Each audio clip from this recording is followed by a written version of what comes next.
What is up, guys? It's Troy at the Full Setup here, back with another video for you. Now, the Nvidia Nvenc encoder is, I love it. I mean, I bang on about it so much. In all of my gaming benchmark videos, I always talk about it at the end of why you should get it over by an AMD. Anyone that asks me that talks about video editing rigs, I'm like hardware encoding.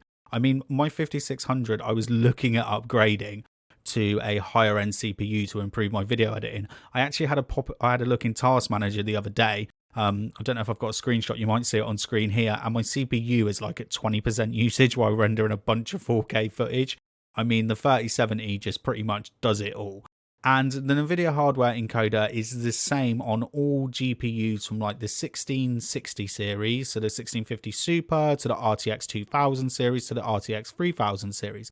They use the same hardware encoder, and you can use this for like streaming, recording like I'm doing right now. And that means that you can do it all in one PC without having to use H.264 encoding. You don't have to worry about skip frames, and everything should be buttery smooth. Well, not always, as you can see probably by a bit of footage on screen here. I mean, this footage Premiere Pro doesn't even like when I put it in there. So hopefully there's an example here.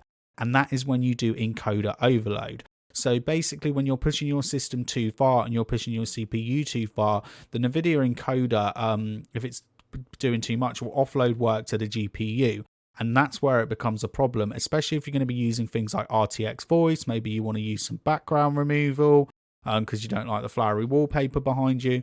All of those things start to add up, and I've been trying to fix it for the last couple of weeks, and what's been difficult for me is that there's multiple ways that I want to do stuff. I'm going to show you some fixes in a second.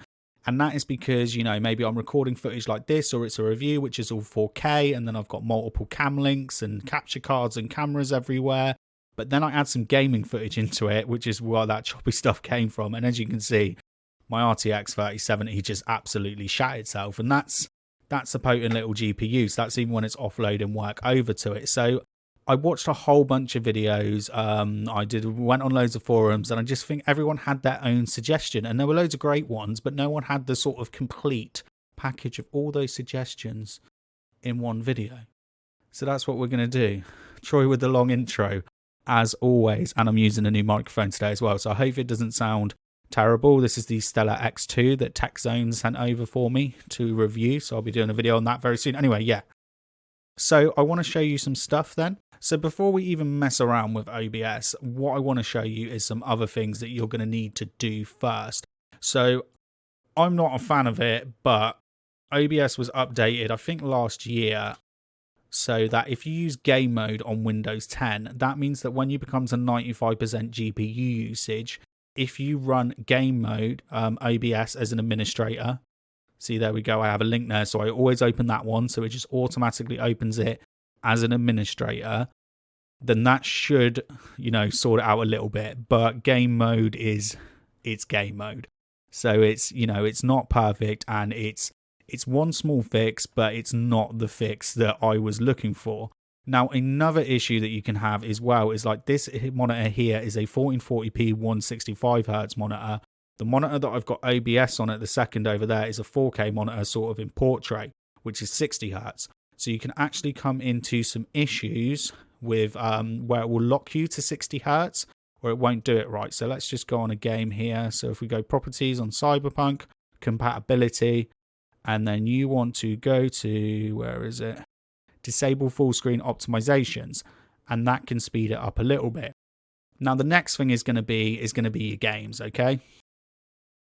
You're going to want to monitor, you know, how your whole system is running and how everything is going, okay? You're going to want to check all of those settings, because as soon as you go over 95% GPU usage, now when I wasn't recording this earlier, it was actually hitting 95, 99, so game mode is working now.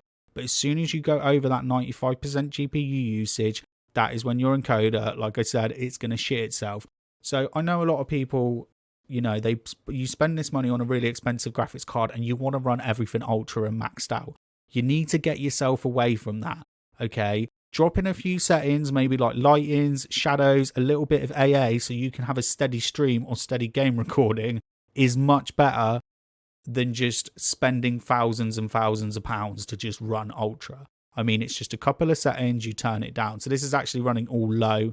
It's just that Heaven Benchmark is, you know, going to use as much of my GPU as it can because it's a GPU, but that's working there. It's keeping it just below. So just drop some settings and that will sort you out. Also, as well, just in case we do go into Task Manager at any point, one of my RAM sticks died yesterday, so I'm waiting to order some more. So I've only got 8 gigs of RAM in the system at the moment. Still managing to record. That's pretty cool, isn't it? So, yeah, get yourself some monitoring software. This is MSI Afterburner with River Tuner. Most of you know what this is now, but if you don't, there's loads of guides. Little program here, runs with this one. Boom. Monitor your whole system.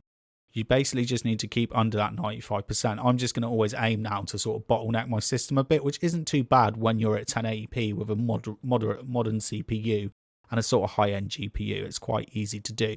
So those are all the settings outside of OBS. Let's have a look at some settings that I messed around with in OBS. Hey, there's loads of me. There's loads of me everywhere. Loads and loads of me everywhere. So what do we want then? We go into settings. Video. Now it's not going to let me change any of this because I'm recording, but you want to set your display to whatever that resolution is for your game. So I'm going to set it to 1440p, but then I'm going to have my output scaled to 1080. Then you use the Lancrosios or whatever it is, sharpened scaling 36 samples. That's the one at the below, right at the bottom of the choice. And that's what Nvidia recommended. Then you just set your frame rate. I'm doing 25 because that's what we're recording and capturing out of the camera today. So that's pretty easy. Just make sure that you've got it scaled down. That's going to help you as well when you're capturing your gameplay footage, especially if you're using higher res monitors.